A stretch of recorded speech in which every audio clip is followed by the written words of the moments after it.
আজকে জালসার দিন সকালবেলা, তো আমরা আজকে সকাল সকাল ঘুম থেকে উঠে এখানে বেড়াতে এসেছি। তো আমি কিন্তু গেটটা এই পর্যন্ত এখনো দেখিনি, তো সেই জন্য আর কি আজকে দেখতে এসেছি। তো পুরো রোডের সাইডে কি সুন্দর করে ঝিলিক বাতি লাগিয়েছে এবং সাথে গেটটাও কিন্তু অনেক বেশি সুন্দর করে তুলেছে। তো আমার যারা সবাই বেড়াতে এসেছে সকালবেলা এবং সাথে আমিও আমার মেয়েকে নিয়ে এসেছি। তো সাথে আপনাদের ভাইয়াও কিন্তু বেড়াতে এসেছে। তো কিভাবে সাজিয়েছে এখন যদি না দেখি, সন্ধ্যাবেলা এত পরিমাণ লোক হবে এখানে ঢোকাই যাবে না। তো সেই জন্য সকাল সকাল কিন্তু বেড়াতে এসেছি। আর যারা প্রতিদিন সকালবেলা হাঁটাহাঁটি করে তারাও কিন্তু হাঁটতে এসেছে এবং আমরাও ঘুরে ঘুরে দেখছিলাম যে কত সুন্দর করে সাজিয়েছে। তো এখন যাচ্ছি আপনাদেরকে পুরোটা দেখানোর জন্য। মানে এত সুন্দর করে সাজিয়েছে কি বলবো। সকাল সকাল ঘুম থেকে উঠেছি, তো দেখেন কি সুন্দর দেখা যাচ্ছে। ঝিলিক বাতিগুলো কিন্তু একদম টপ টপ করে জ্বলছে। তো আপনাদের ভাইয়া এবং আমার মেয়ে দুজনেই কিন্তু সামনে হেঁটে যাচ্ছে। আমার মেয়েটা একটু রাগ করেছে, তো সেই জন্য আমার মেয়েটা ভিডিওতে মুখ দেখাবে না। হ্যালো এভরিওয়ান, আসসালামু আলাইকুম। সবাই কেমন আছেন? আশা করছি সবাই অনেক অনেক ভালো আছেন এবং সুস্থ আছেন। আলহামদুলিল্লাহ আমরাও বেশ ভালো আছি এবং সুস্থ আছি। কাছে কিংবা দূরে, দেশ এবং দেশের বাহিরে যে যেখান থেকে বসে আমার আজকের ভিডিওটা দেখছেন, আপনাদের সবাইকে আন্তরিক শুভেচ্ছা ও অনেক অনেক অভিনন্দন জানিয়ে আমার আজকের ভিডিওটা শুরু করতে যাচ্ছি। আমার আরও একটি নতুন ভিডিও দেখার জন্য আপনাদের সবাইকে আরও একবার শুভেচ্ছা জানাই। তো যেই রাস্তাটা দিয়ে আমার মেয়ে প্রতিদিন প্রাইভেট পড়তে যায়, সেই রাস্তাটা কিন্তু আজকে এত সুন্দর রঙে রঙিন করে ফেলেছে, দেখতে কিন্তু অনেকটা ভালো লাগছে।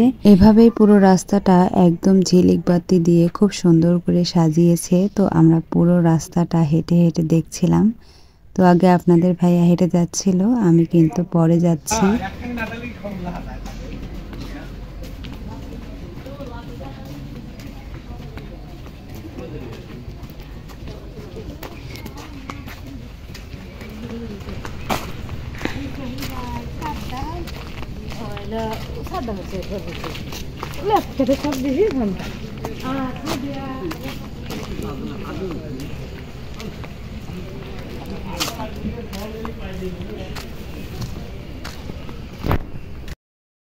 কালকে কিন্তু কয়েকটা দোকানপাট এসেছিল, তবে আজকে কিন্তু সকালবেলা গিয়ে দেখি অনেকগুলো দোকানপাট চলে এসেছে।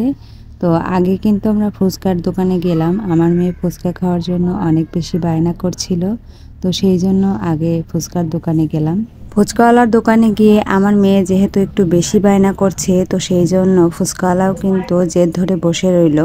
50 টাকা প্লেট আর 100 টাকা প্লেট, তার নিচে কিন্তু দেবে না।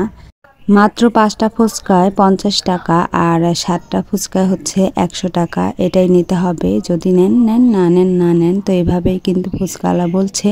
তো এরকম আচরণ দেখে আমার অনেক বেশি খারাপ লাগলো। তো যেহেতু আমার মেয়ে চাইছে সেখানে আমাকে নিতেই হবে, তো সেই জন্য ফুচকা নিয়ে নিলাম। এখনকার বাচ্চারা যেটা জেদ ধরবে ওইটা যদি না দেওয়া যায় এমন আচরণ করে, ওই বাচ্চাদের সাথে পারাই যায় না। তো সেই জন্য মেয়ে যেটা জেদ ধরলো সেটাই দিতে হলো। শুধু ফুচকার মধ্যে যে আলু ভর্তা, ডাল ভর্তা এগুলো দেয়, তো সেইগুলোই নিয়ে নিই। শুধু ফুচকা কিনেছি আর বাড়িতে এসে আলু সিদ্ধ করে আলু ভর্তা করে তারপরে ফুচকার মধ্যে দিয়ে মেয়েকে খাওয়াচ্ছি। কারণ এটাই হচ্ছে টাকা বাঁচানোর একটা টিপস। মেয়ে যেহেতু জেদ ধরেছে আর আমাকেও টাকা বাঁচাতে হবে, তো সেই জন্য খালি ফুচকা কিনেছি আর ভেতরে আলু ভর্তাটা আমিই বানিয়ে দিয়েছি। তো কেমন হয়েছে আমার টাকা বাঁচানোর বুদ্ধিটা অবশ্যই কিন্তু কমেন্টে জানাবেন। কথায় আছে বুদ্ধি থাকলে ঘর জামাই থাকতে হয় না। তো আমিও আজকে আমার মেয়ের সাথে চালাকি করে কিছু টাকা বাঁচিয়ে নিলাম। আজকে বড় জালসা, তো এখন হচ্ছে সকাল আর বিকালবেলা আমাদের বাড়িতে অনেক মেহমান আসবে। আমার ননদরা সবাই আসবে এবং সাথে ননদের ছেলের বউ, নাতি পুতি সবাই কিন্তু আসবে এবং মা ঢাকা থেকে এসেছে, সাথে দাদিকে সাথে করে আমাদের বাড়িতে কিন্তু নিয়ে আসবে। এদিকে দেখা যাচ্ছে বিকেলবেলা কিন্তু অনেক আত্মীয় স্বজন এসে ভরে যাবে, তো তাদের জন্য রান্না করতে হবে। সংসারে কিছু জিনিস ফুরিয়ে গিয়েছিল, তো আপনাদের ভাইয়াকে বলেছিলাম সেই জিনিসগুলো আনতে। তো রাতের বেলা আপনাদের ভাইয়া কিন্তু সেগুলো নিয়ে এসেছে। তো এখানে কি কি নিয়ে এসেছে এখন আমি বলছি। এখানে আমাদের কাপড় কাচা পাউডার ফুরিয়ে গিয়েছিল, ডাউল, দারচিনি, এলাচ এবং জিরে সবকিছু যেহেতু শেষের দিকে, তো সেই জন্য আপনাদের ভাইকে বলার সাথে সাথে নিয়ে এসেছে। এই তো আমার মেয়ে পাশেই বসে আছে। তো আমার কিন্তু প্রচুর পরিমাণে শীত লাগছিল। আমার মেয়ে কিছুতেই সোয়েটার গায়ে দেবে না। ও বলছে ওর নাকি আজকে ঠান্ডা লাগছে না, তো সেই জন্য সব কাপড় চোপড় খুলে এভাবে বসে আছে। সংসারের টুকিটাকি কাজকর্ম শেষ করে তারপরে আমি কিন্তু মেশিনে বসেছি।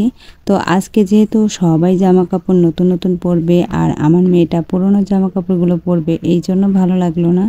তো সেই জন্য এক কালারের একটা জামা বানিয়ে দিব।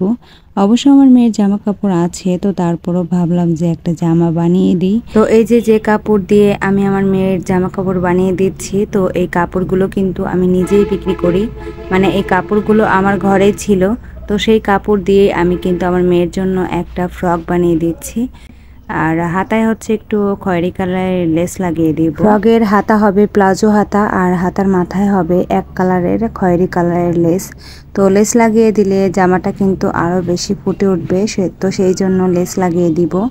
তো আমার আজকের ভিডিওটা আপনাদের কাছে কেমন লেগেছে তা অবশ্যই কমেন্টে জানাবেন। আর যদি ভালো লেগে থাকে তাহলে দয়া করে আমার ভিডিওতে একটি লাইক করে দিবেন। আপনি যদি আমার চ্যানেলে নতুন হয়ে থাকেন তাহলে অবশ্যই আমার চ্যানেলটিকে সাবস্ক্রাইব করে আমার পাশেই থাকবেন। এতে করে আমি নিত্য নতুন ভিডিও আপলোড করার সাথে সাথে আপনাদের কাছে নোটিফিকেশন আকারে পৌঁছে যাবে এবং আমার ভিডিওগুলো সবার আগে কিন্তু আপনারা দেখতে পারবেন।